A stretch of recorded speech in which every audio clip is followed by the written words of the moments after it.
This is Toronto right now. Storm clouds are looming there once again. The city bracing itself for more torrential rain. Good evening and thanks for joining us. Just 24 hours ago, parts of Canada's largest city were underwater. This time lapse of Toronto's skyline shows how dramatic it was. 126 millimeters of rain fell. That is the most that has ever fallen in Toronto on a single day. It turned roads into rivers, and though the damage is not on the same scale as Calgary's flash floods last month, there is massive disruption. We have two reports tonight, beginning with Christina Stevens, who was in the middle of it all. Dropping like a veil over the city, it came plummeting down in gushes and torrents, soon overwhelming streets and highways. Catastrophe, I can't believe it. Moving fast, engulfing cars that just couldn't get out of the way, leaving only their roofs showing, forcing passengers to flee the rising water. I did the Dukes of Hazzard through the window and was able to get out okay, relatively okay. More than a month's worth of rain in just 2 hours, wreaking havoc with the city. Basically, we had a flash flood under the bridge.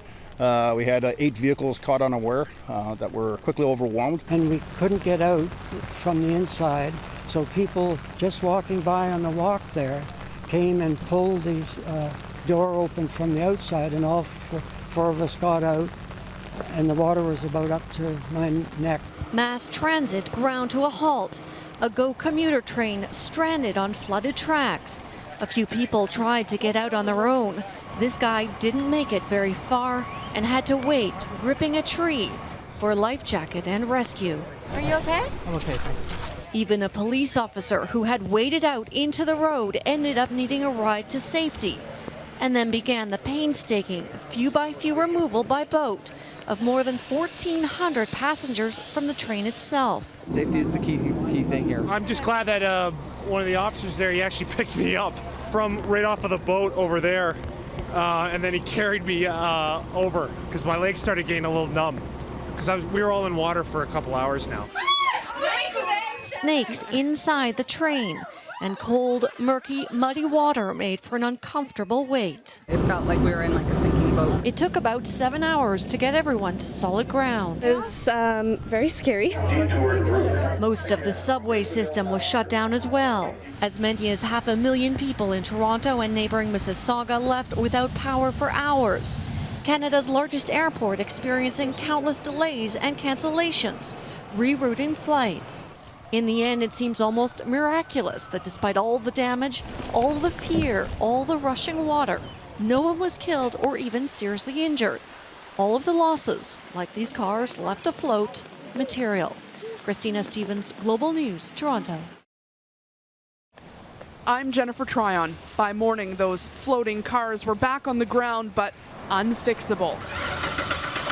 The drivers returned, but the damage was done. Water still swelled in the Don Valley. It's got to be at least 8 to 10 feet higher. But most receded as quick as it came, prompting people, perhaps prematurely, back into the city. We don't have any cars swimming or floating down the Don Valley Parkway today. Progress, but still painfully slow in parts. No power meant traffic halted. The morning commute time tripled.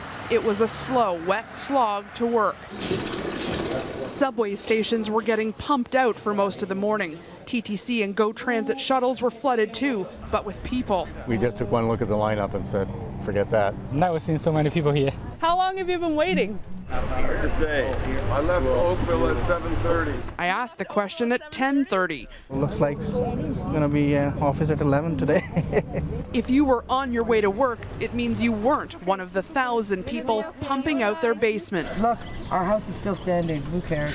50,000 people still have no power in the GTA. We're like overwhelmed. Leaps beyond the 500,000 last night. When the power went off, and when I saw the amount of water coming so fast, it was unbelievable. Including 8 feet of water that poured into Eddie O'Toole's basement. He snapped these pictures during 15 minutes of accumulation. We tried to hold the doors, and it was too dangerous with the glass. All of a sudden, the doors just broke open.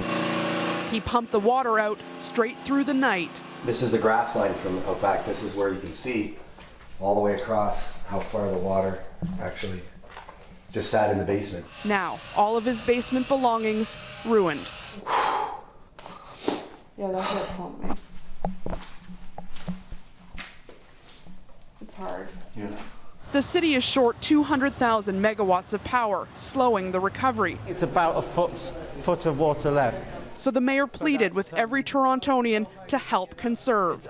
This is crucial, that we all reduce our electricity for today to help relieve the strain on our hydro system. We're hanging on by a thread right now. Some residents have been told it'll be weeks, maybe even months before their power is restored. It certainly will be before this road is open.